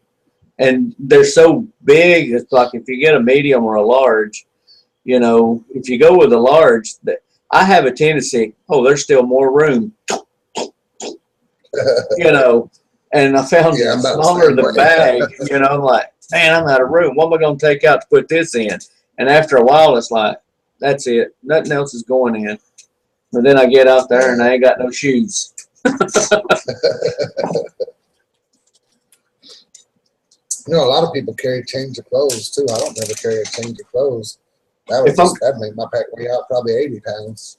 Socks, underwear, and if it's winter time, I generally try to. But I wear blue jeans most of the time. If I'm hunting, I don't, but I'll carry something around there. Yeah. I'd like to do some winter camping videos this year of I do switch. In the wintertime, I switch over to the external.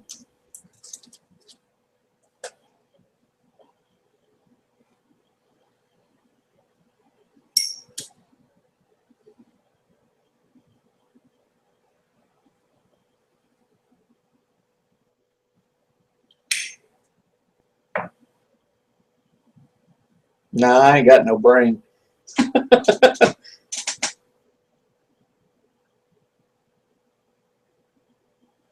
I always carry extra socks and undies. I probably should, but I never do. Trust me. I know in the summertime, my feet get so sweaty and rotty. It always feels real good at nighttime when I take my boots off. External frame. I guess I am stuttering. Of course, I'm also way away from the microphone.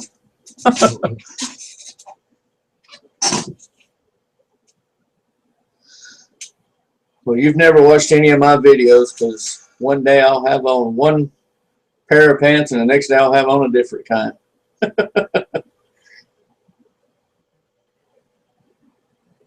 And it ain't nothing for me to do like Bob did.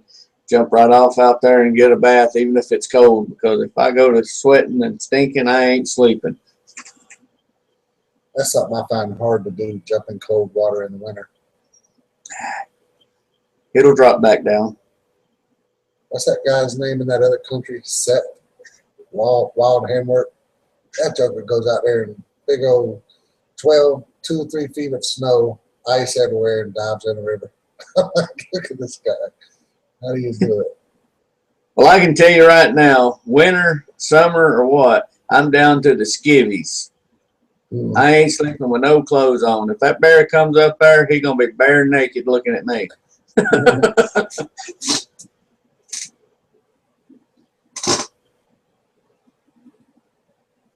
I usually sleep in my clothes on just for that fact. And I don't know why, because clothes sure ain't going to protect you from the bear's teeth. No. But it just you do it so you can run through the briars. Yeah.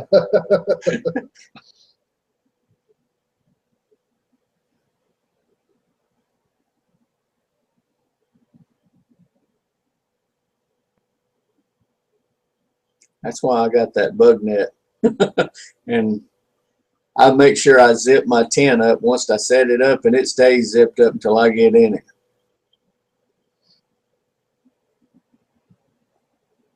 Like with tents and stuff.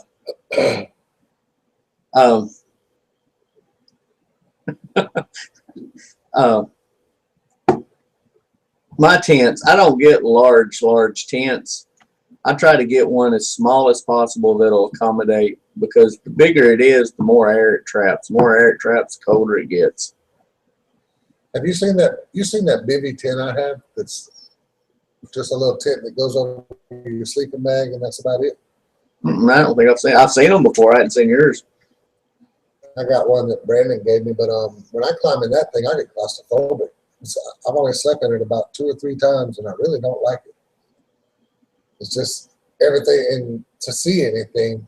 Well, the one I got comes with 2 setups. You can set it up where it's just a bivy mosquito net with nothing else, so that way you can see everything and not worry about the bugs.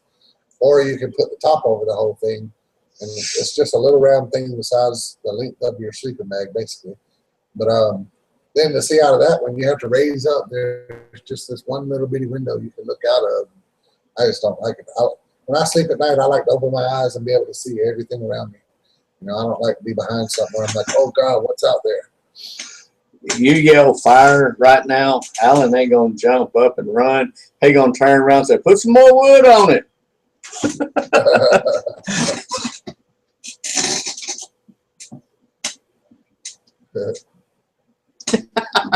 You can weave an Indian blanket out of them chest hairs.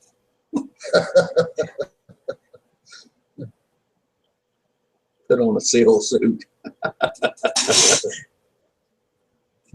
I read an article that Bear Grylls and himself is responsible, and it was one of these books that was just really against him, but it said that he's probably responsible for most accidents that have happened in the woods in the last 10 years. Just by watching how he does stuff, and younger generation or even older that's not experienced enough to know this from that, trying the stuff that he's done. But I mean, I was never a Bear Grylls fan. He's right over here in Alabama. He Yeah, right, Little River Canyon over there. He done a filming over there, and they filmed at night for like 4 hours, and then went to the motel down there and stayed and checked in, and they busted him out about it down there at the um, motel that he was staying in. Yeah. The motel itself wrote an article in it and busted him out on it.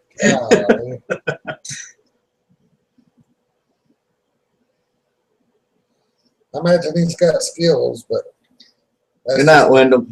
wrong to do the way he does. Well, I mean, I could see how, it could be videoed for time wise. It's just a series.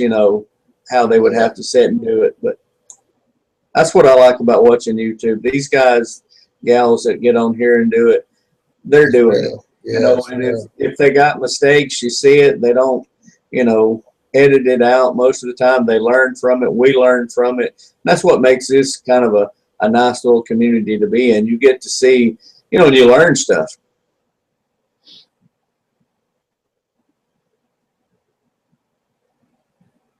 Little River Canyon. It's about 15 minutes from me. I guess my favorite on all the survivalist shows would be Les Stroud. To me, always seemed to be the most real one. Even though I don't like some of his ways, like always not wanting to kill animal and stuff to eat. But he's always been my favorite as far as being the realest of all of them. Dual Survival, I used to like Dual Survival, but then it seems like it became too fake too.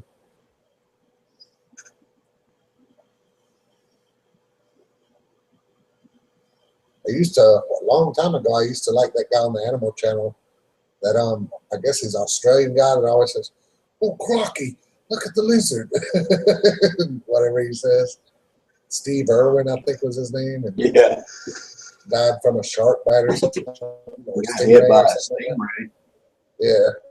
When I go to sleep at night, 99% of the time, I'm asleep. Because I know there's going to be critters. I know there's going to be raccoons in my camp. I know there's going to be coyotes coming around close. I know that there's deer that will follow up into there. And after being out there so many times, I just lay down and go to sleep. I'll hear it. I ain't getting up and I ain't looking. I just go on to sleep. Good night, Donnie. Donnie gone? I'm with you on that. Yeah, I'm with you on that, Jeremy. I'm not a tent person either. He's got a pregnancy test tomorrow. He's got to study hard.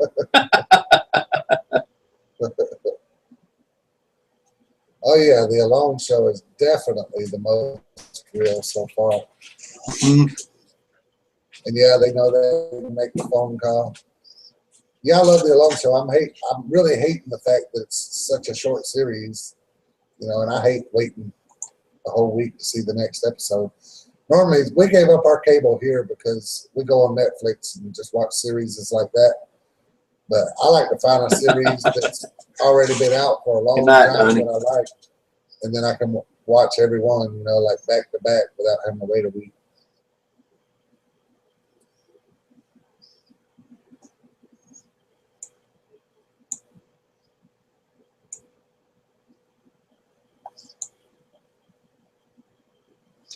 After watching that show all of these times and stuff and watching it, I think it's about as real as it gets, because I think it's the missing the mental part of it, of missing family and friends, that would be the hardest for most. Especially for those who have young kids and pregnant wives. And I made members. I made the comment, not dogging you out on this. I mean, everybody that watches this show knows and stuff. And a friend of mine was talking. I said, I have a friend of mine. He said he had talked about wanting to do it. And I said, I believe the idiot would do it. And he goes, what do you mean? I said, I think he would win. And he goes, why? I said, because after watching Prisoners, and you've talked about it before, if you're going to be locked up for 4 or 5 years, you learn how to turn family completely off. Those that have family that come and see them every week, they have the hardest time in prison because that loneliness of them leaving. Those that don't get it, I'd sit there when I was just working in detention, and I'd watch them guys, and I'd be like, oh man, it's going to be a rough night for that guy. But the other ones that never had a visitor or nothing, they'd be back there playing cards, doing their thing, like, oh, everything's cool, everything's great, not a care in the world, because they've tuned outside off. And to me, to survive in something of that, to have a family and then to take off and leave, that's what you're going to have to be able to have, is that mindset to turn that off. I mean, it's got to be completely just not what's my son doing, not what's my wife doing, not wondering, you know, if my grandmother okay, if this is that, being able to turn that completely off. Yeah. Well, I know who wins, but I ain't going to tell y'all, but it's pretty obvious now that it's down to 2. But I found out, what, a week and a half ago? So, but none of y'all are going to hear it out of my mouth because I don't want him to get in trouble. Did y'all freak out like I did when Mitch tapped out? I was like, and not knocking him for tapping out. I mean, he had good reason to, but it was sure unexpected on my end. I thought that he had gotten way. I mean, of course, he did get in the top 3, which I'm proud of him. And hell, the top 10, I'm proud of them because they got a chance to get on there.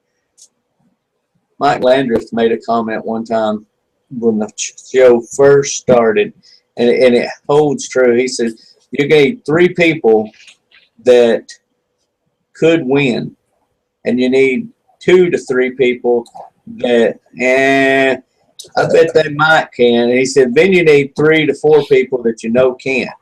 He said, because it's a show, you know. But, I mean, I think every one of them that got the opportunity to get on there, they had something to offer. And I couldn't say where I would end up. I might have went home before I got off the boat. I might still be. What did the cop guy have to offer? I mean, he wasn't even a bushcraft person, was he? I mean, he had no outdoor knowledge whatsoever. I thought he said that all of them had.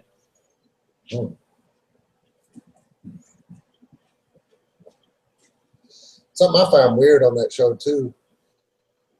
I don't guess it's weird. It could be natural, but remember when they first started the show, all the guys in that area had bear problems, like Cole Craven and Robinette. But now the guys who's on there now, they don't ever mention seeing a bear. There's no bears around them. There was not really a talk show. It's kind of like a little thing that they were talking about. There was certain parts of that was more populated than others. I mean, I don't know how, you know, another guy he had made the comment, which I don't believe it. He said, it's like wrestling. And he says, you draw cards, and if you got the crappy spot, you're just going home. You just had to deal with it.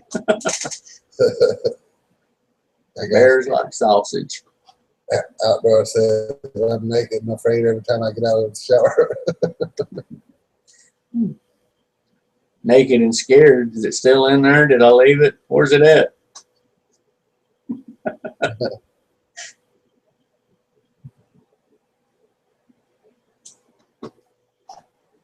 I believe I would win. I hate to be that big-headed, but I believe if I was ever on that show, I would win because I've been poor all my life, and $500,000, I just couldn't see passing it up by no means. They'd have to come get me in a damn helicopter. I'd be laying there dying, tie myself to a tree so they couldn't drag me off. Well, I've heard that the winner, they had to go get him. Who? That's what was told, that they had to go get him. They had to go get him. They sent him home. But I guess we'll find out whether or not what I heard was true or not, or I'll find out. Y'all won't, because I'm not going to tell you. I wonder, do the bears hibernate out there? I don't know. They don't hibernate here. They don't hibernate in Florida. I wonder if the bears hibernate out there. I have no idea. I don't know that much about bears. We have black bears here, and they don't hibernate because they don't get cold enough. I mean, they can muster around. I mean, there's, like I said, you'll get days with wind chill factors that'll be minus 30, but it's just like 1 or 2 days, and then 2 days later, you're 65 degrees. Yeah. I wish the bears hibernated here. See, that's what I was wondering too, about how much of that is after taxes, because if you win money, then it's taxed, and it's taxed at a higher rate than if you earn the money. Yeah. How much is 500K? What do you mean? How much is it? Just truly, how much is it? I mean, how many years does it take most to make that? I mean, it would be a heck of an opportunity. I don't know how many years it takes to make it, but I know I can spend it in less than a year.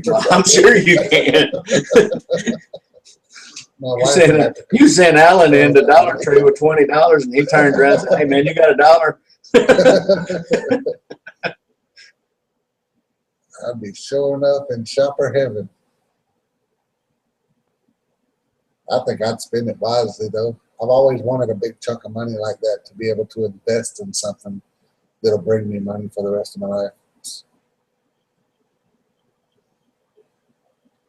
You know, Cole Craven was on the show, and I thought that he had made the comment, and I may have misunderstood him, but it was kind of a brief thing. He said, well, I don't know if I can say this or if I can. He said, but right now there's somebody still out there. And if that's the case, that's about 120 days.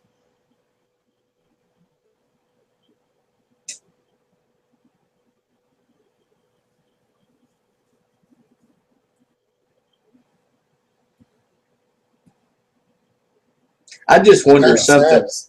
Kind of sad, really, to see 10 people out there and nobody even made it to 6 months. I don't know. I know it's hard, though. I mean, God, I know it's hard. I think the hardest thing would be your diet change. Have you not seen how much weight the majority of them lost?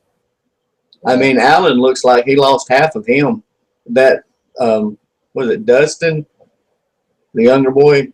Yeah. He looks like he's lost half of him. And I would imagine, too, their main food source out there is fish. Can you imagine how sick you'd be of fish? Alan's main food source is seaweed. Yeah, seaweed, fish, and them little things that stick to the rocks.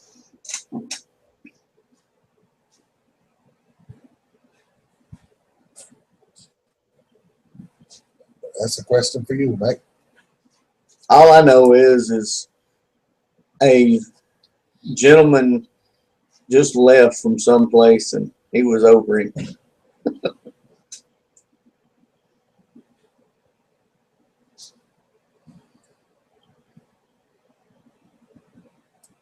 Alan can do that for $20. Alan leaves with less than $20 worth of stuff in his bag. You're gonna have to make it a challenge, like take $20 worth of stuff and hide it, and then let him find it.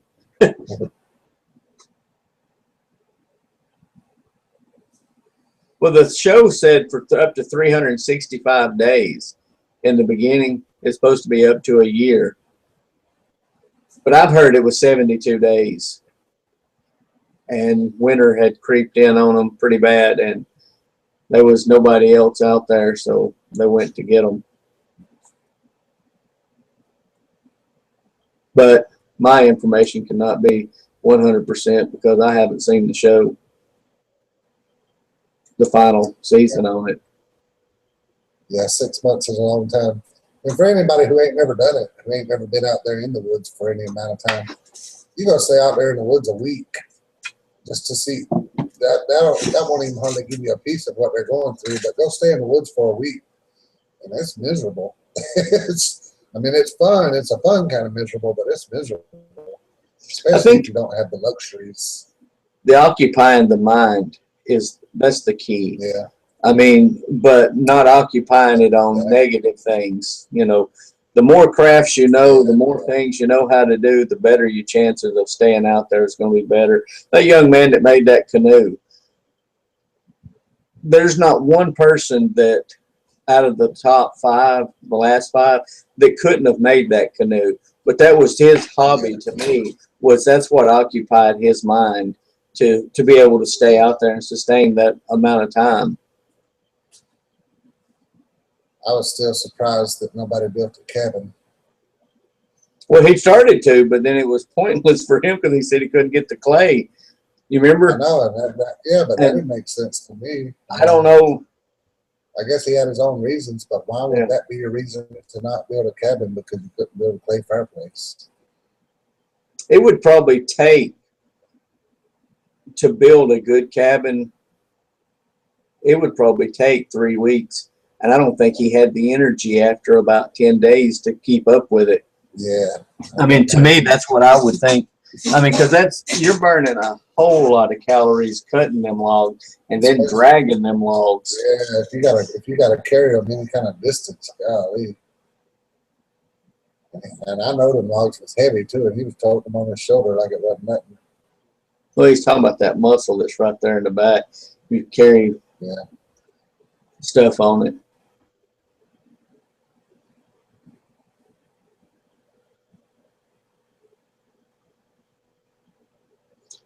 I agree. Each one of them took their own trade.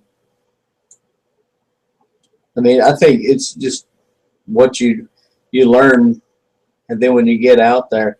I was surprised that very little footage was shot by Mitch, but not in another sense. He shoots a lot of videos, but they're good videos and they're quiet videos. Like, I mean, when the videos that he makes, to me, they seem a little more quiet. He's to the point and direct. This is what I'm doing. This is what I'm showing you. And just leaves it at that. But I kind of figured, since they didn't show very much of his footage, I mean, he didn't have a lot of footage at all through the whole show. Yeah, yeah. But that's the one thing I like about Mitch is, even before the show and even after the show, you leave a comment and he replies back. Either that or he'll even go to the extent of sending you a personal message. Speaking of all that, replying back stuff, if anybody watches this show later, if you have subscribed to my channel and I haven't gave you a response, I usually tell everybody thank you. But here lately, every time, or a lot of times when I'm getting new subscribers and I go to their channel, there's no buttons up there to click to tell them anything. Like normally, I go to somebody's channel and I click discussion and I put, hey, thanks for the sub. Here lately, that button ain't up there, so I don't have no way of thanking whoever subscribes to me.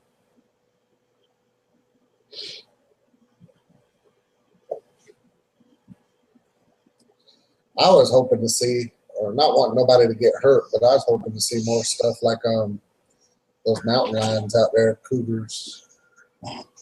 I think that was, we talked about that in the beginning. They're not, when you see one of them, it's because it's generally in your face or on the top of your neck. I mean, they were probably all around them, but that's just like a cat, even a domestic cat. If it's wanting to, I've watched them out here. The neighbor's got like 6 of them, and there's a big old brush pile that they said they're going to burn for the last 7 years, and they had, but they keep piling up on it. Now it's got weeds growing. It's about, I don't know, 600 yards across the road. But I'll get out there with my camera sometimes and then zoom in just to watch. And them cats, they go out there and get birds. And these birds are just sitting there, and these cats are white and black, stand out like a naked thumb, and then get the bird and take off with it. One of them was out there and caught a rabbit. It looked like a big fur fight out there.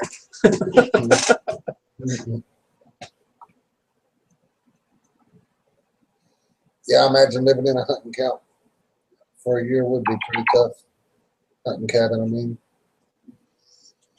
I used to be in a group home called Campionata, and we had to build our own cabins there.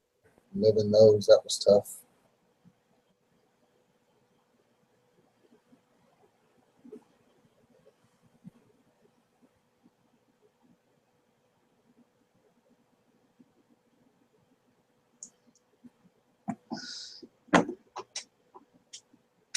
Ooh.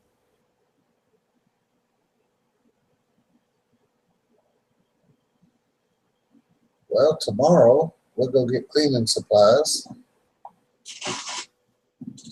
And I'll spend the week up there at that house scrubbing.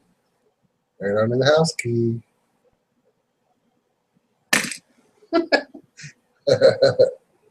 Well, congratulations.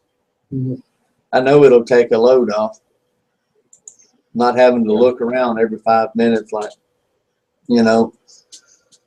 I agree. I think Mitch may have made some of his stuff too easy to where it wasn't taskful and they didn't want to show it or stressful.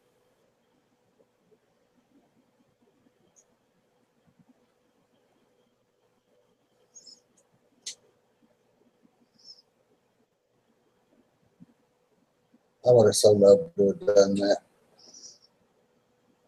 Uh, I would have so loved to have done that alone thing. well, they got another season coming up. Yeah. I had heard rumors through a guy that's around here that they've been running that when one leaves, another one picks up, and there's 2 seasons, and they've been going from the whole time, and it's just 10 from the first and 10 from the next and 10 from a third season as one leaves, and that it's not $500,000 to the first 10. It's $500,000 for the one that has the. Can you imagine though, on a different subject, imagine the royalties though. I mean, each one of them participants will get a royalty off of that show. Yeah. If they set it up right. I mean, if they did it right. But then again, I mean, some of us would just be so. Don't they send checks to their families too while they're out there? The royalty checks.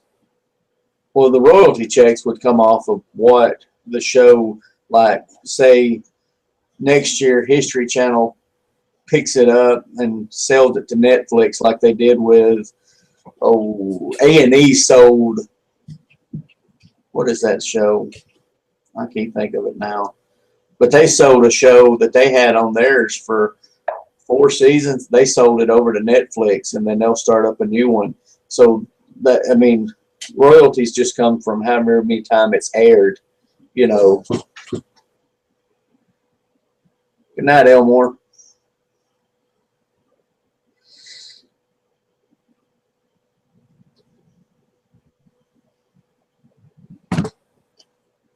It's getting about time for me to hit the bed too.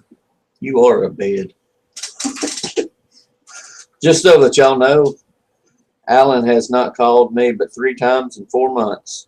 Why do you say that for? And you know how I got him to do that?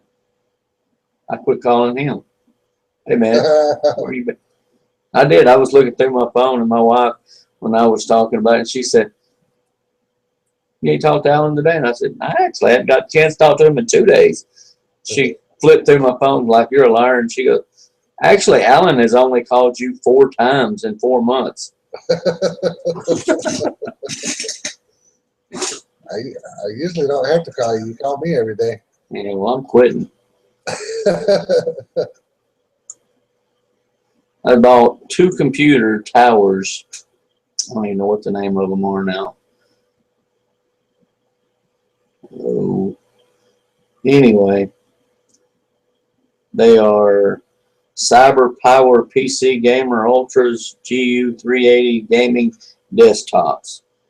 Caden doesn't get his though until Christmas.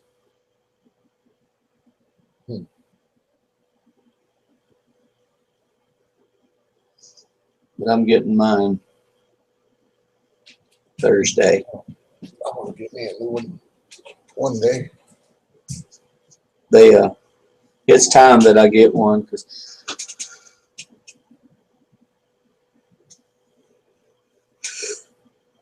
Outdoor Ron signed up for it and said they're full and told me till next year is full. Well, I didn't.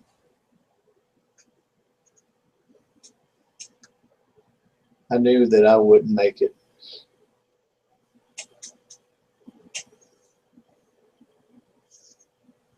Good night, Ron. We're fixing to call it too here in a second. Yeah. I am all caught up on birdhouses, so tonight I can go to bed. You caught up. Yeah. I'm going to get you to make me one. I don't know what I'm going to call it, though. Maybe the Crash Bushcraft birdhouse.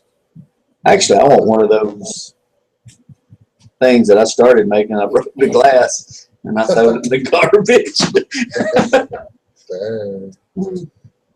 No, I have the patience. Those are pretty, well, the way I made those are pretty complicated. Yes. Like, instead of just nailing all the boards together, I cut them with the table saw to where they interlock together. Join them. Yeah. Kind of like tongue and groove. Yeah. That part was complicated. And then getting that groove in there to slide the glass in, that's always a mess trying to do. Thank you, disposable.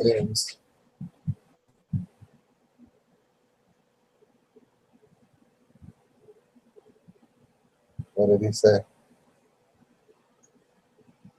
Huh? What did disposable say for you to say thank you?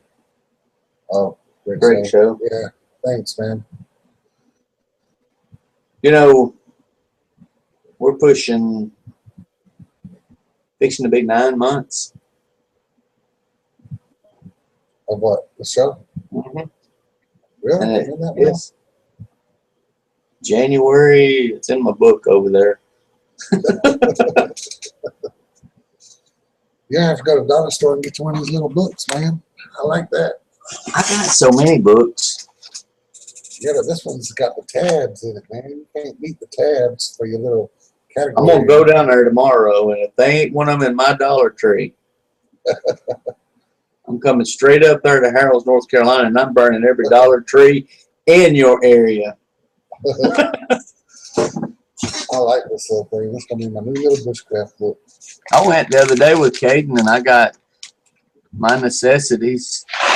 I got Mike and I got me some gummy hearts, and then I got me some gummy bears, and then I got me some Mary Jane.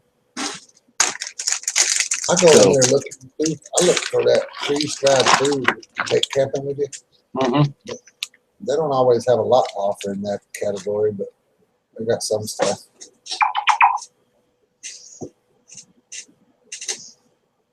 Good night, Tim. Well, I'm fixing to call it a night myself. Yeah, me too. Me too. You got anything good you want to talk about tomorrow? Tomorrow? Yeah. No. Why? Well, I ain't gonna call you then. I got to get that. Tomorrow's a nothing day for me. It better be a cleaning today. I can't tomorrow because I got to wait on her to get off work, and then we got to go get cleaning supplies. Then we'll go take the cleaning supplies and drop them off up there, and then the next day I'll ride my scooter up there and start cleaning. I gotta carry my shop back up there. You know, that old man said that ain't nobody lived in that house for 2 years now. And there's cobwebs up in the ceilings and stuff. I mean, it needs a bad cleaning, really. I mean, it's not real nasty, but it's got cobwebs, bed bugs. Bed bugs or red bugs? Dead. Oh. Dead bugs. I think they don't let them bite. I ain't looking forward to cleaning it, but the sooner I get it done, the sooner we can move in. Well, we got 3 viewers, and 2 of them are me and you. So, everybody that's still on here, y'all have a good one. I'm out of here. Thank you. Next week it'll be on my channel. and who knows what we'll have lined up. We'll figure it out, I promise. We got a year. First year is always the roughest year. We're investing back in the business, folks. Yeah. The annoying thing outdoors. That's the third person. Well, y'all have a good one. I'll catch you later. Yeah, y'all take care.